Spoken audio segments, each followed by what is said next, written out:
ಸ್ನೇಹಿತರೆ, ನಾಡುನುಡಿ ಯೂಟ್ಯೂಬ್ ಚಾನಲ್ಗೆ ನಿಮಗೆಲ್ಲ ಸ್ವಾಗತ. ಸ್ನೇಹಿತರೆ, BPL ಕಾರ್ಡನ್ನು ಹೊಂದಿರುವವರಿಗೆ ಈಗ ಭಾರತೀಯ ತೆರಿಗೆ ಇಲಾಖೆ ಒಂದು ಆಘಾತಕಾರಿ ಸುದ್ದಿಯನ್ನ ನೀಡಿದೆ ಅಂತ ಹೇಳಬಹುದು.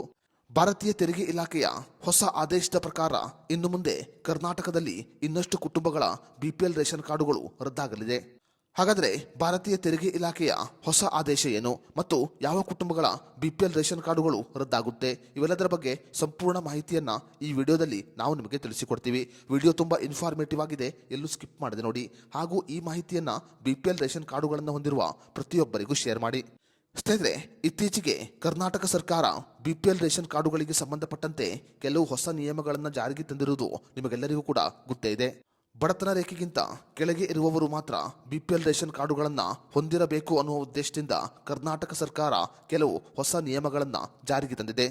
ಅದೇ ರೀತಿಯಲ್ಲಿ ತೆರಿಗೆ ಇಲಾಖೆಯಿಂದ ಮಾಹಿತಿಯನ್ನು ಕೂಡ ಸಂಗ್ರಹ ಮಾಡಲಾಗಿದೆ. ಇನ್ನು ಮುಂದೆ ಕುಟುಂಬದಲ್ಲಿ ಯಾವುದೇ ಒಬ್ಬ ಸದಸ್ಯ ತೆರಿಗೆ ಪಾವತಿ ಮಾಡಿದ್ರೂ ಕೂಡ BPL ರೇಷನ್ ಕಾರ್ಡುಗಳು ರದ್ದಾಗುತ್ತೆ.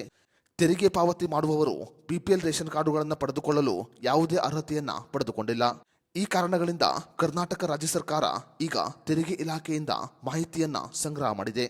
ಸಂಗ್ರಹ ಮಾಡಿರುವ ಮಾಹಿತಿಯಲ್ಲಿ ಯಾವ ಕುಟುಂಬದ ವ್ಯಕ್ತಿ ತೆರಿಗೆ ಪಾವತಿ ಮಾಡುತ್ತಿದ್ದಾನೋ ಅಂತ ಕುಟುಂಬಗಳ BPL ರೇಷನ್ ಕಾರ್ಡುಗಳನ್ನು ರದ್ದು ಮಾಡಲಾಗುತ್ತೆ. ಕೇವಲ ತೆರಿಗೆ ಮಾತ್ರವಲ್ಲದೆ GST ಪಾವತಿ ಮಾಡುತ್ತಿದ್ದರೂ ಕೂಡ ಅವರ BPL ರೇಷನ್ ಕಾರ್ಡುಗಳನ್ನು ರದ್ದು ಮಾಡಲು ಈಗ ಆದೇಶವನ್ನು ಹೊರಡಿಸಲಾಗಿದೆ. ಈ ಮೂಲಕ ಕರ್ನಾಟಕ ರಾಜ್ಯ ಸರ್ಕಾರ ರಾಜ್ಯದಲ್ಲಿ ಸುಮಾರು 3 ಲಕ್ಷಕ್ಕೂ ಅಧಿಕ BPL ರೇಷನ್ ಕಾರ್ಡುಗಳನ್ನು ಮತ್ತೆ ರದ್ದು ಮಾಡುವ ತೀರ್ಮಾನವನ್ನು ಮಾಡಿದೆ.